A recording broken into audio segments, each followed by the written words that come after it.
Maintenant que j'ai partagé avec toi mon expérience sur le burn-out, je vais pouvoir te faire une série de vidéos où je te donnerai un petit peu des conseils basés sur ma propre expérience. Et dans cette vidéo, j'ai décidé de te donner un petit peu mes propres conseils pour lutter contre la dépression saisonnière.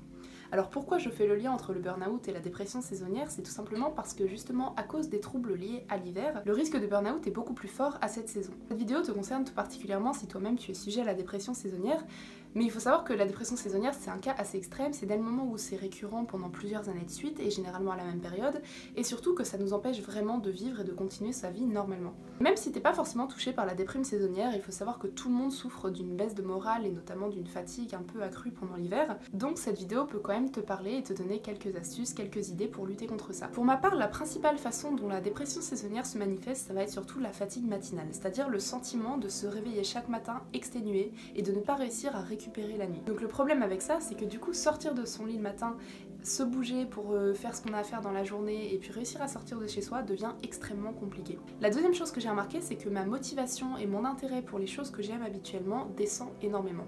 Donc entre la fatigue et le manque de motivation, il va y avoir certaines choses qui sont assez basiques et qui paraissent assez simples, mais qui dans le cadre de la dépression saisonnière vont devenir extrêmement compliquées. Et pour cette raison, je vais commencer par aborder 3 points qui sont le rythme de sommeil, l'alimentation et l'activité physique. Pour ce qui concerne le sommeil, le principal risque pendant l'hiver, ça va être de faire de l'hypersomnie. L'hypersomnie, c'est quand le cerveau, perturbé au niveau des hormones à cause du manque de lumière, va nous envoyer des signes comme quoi il faut qu'on dorme plus, et donc il va nous faire dépasser le nombre d'heures nécessaires pour récupérer. Et le problème de l'hypersomnie, c'est que c'est pas parce qu'on dort plus qu'on récupère plus. Au contraire, dormir trop peut avoir l'effet inverse. Paradoxalement, si vous avez l'impression de dormir plus en hiver, faites attention et essayez de ne pas trop changer votre rythme de vie, parce que vous risquez d'en sortir encore plus fatigué. Donc ça c'est le premier point, ça va être justement d'essayer de se lever le matin, de ne pas trop traîner au lit. Ça ne veut pas dire de se forcer à mettre un réveil à 7h du matin tous les jours, mais en tout cas, dès le moment où vous êtes réveillé, essayez de ne pas traîner dans votre lit, essayez de vous lever aussitôt. La petite astuce que je vais te donner par rapport à l'hypersomnie, ça va être que puisque la fatigue la plus intense dans la dépression saisonnière c'est plutôt le matin, tu vas utiliser l'énergie que tu as dans la journée, donc le soir si t'es pas trop épuisé, pour anticiper cette difficulté-là.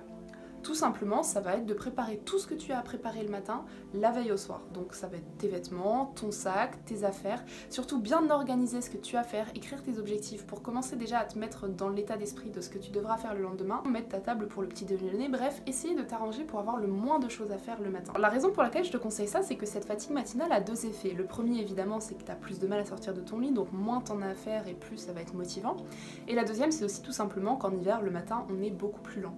Donc si tu es lent et que tu as beaucoup de choses à faire, tu vas perdre énormément de temps. Alors que si tu le fais la veille au soir, au moins là t'es dynamique parce que t'es bien réveillé, t'as pas besoin de sortir un peu du brouillard, donc au moins tu gagnes du temps sur ta journée. Pour le point du sommeil, je te conseille simplement de rendre les choses le plus facile possible le matin, parce que la fatigue matinale c'est vraiment une des plus grosses difficultés à surmonter pendant la dépression saisonnière.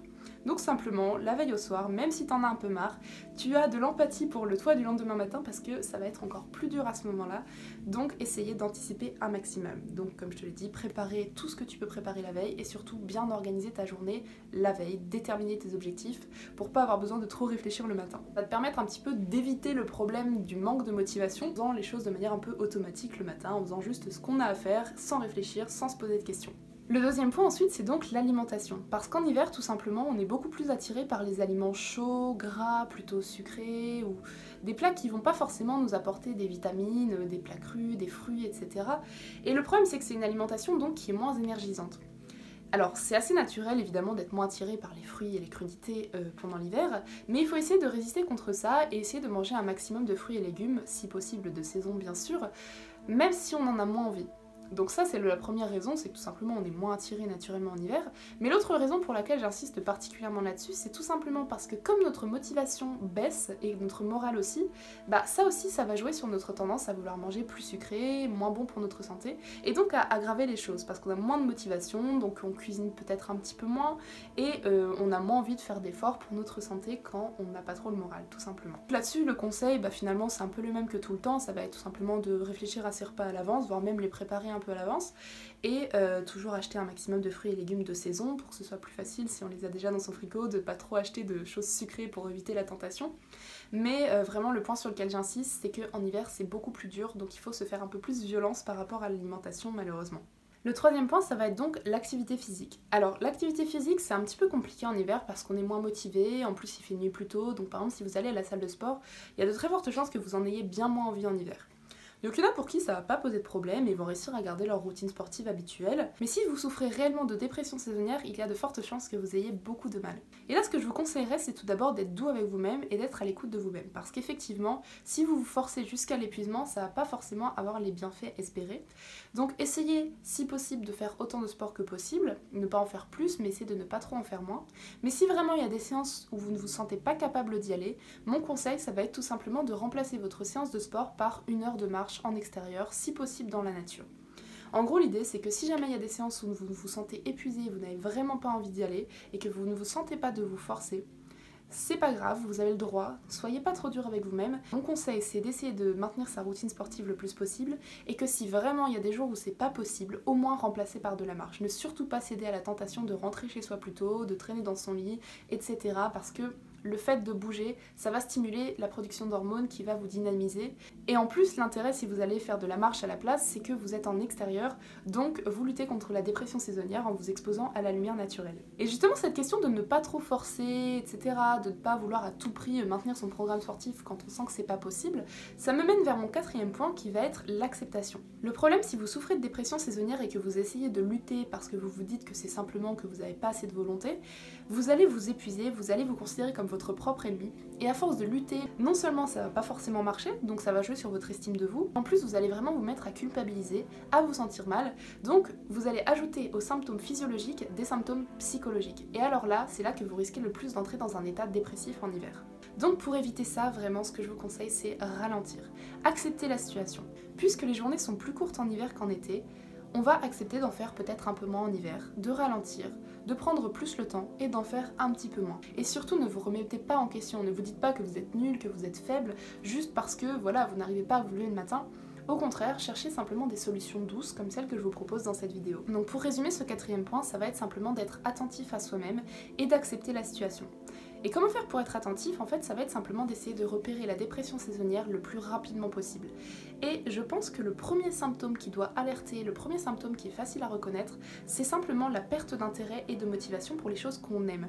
En gros, dès le moment où vous avez l'impression de devoir vous forcer pour faire les choses que vous faites habituellement, c'est à partir de ce moment-là que vous devez faire attention, parce que ça peut être un premier signe de déprime saisonnière. À partir du moment où vous vous êtes rendu compte de ça, il faut l'accepter, c'est pas une honte, c'est pas grave, ça veut pas dire que vous êtes faible, et ça n'a rien à voir avec le fait d'aimer l'hiver ou pas. Faut savoir que moi l'hiver c'est une de mes saisons préférées, j'adore la neige, j'adore quand il fait froid, j'adore cette saison, je trouve magnifique.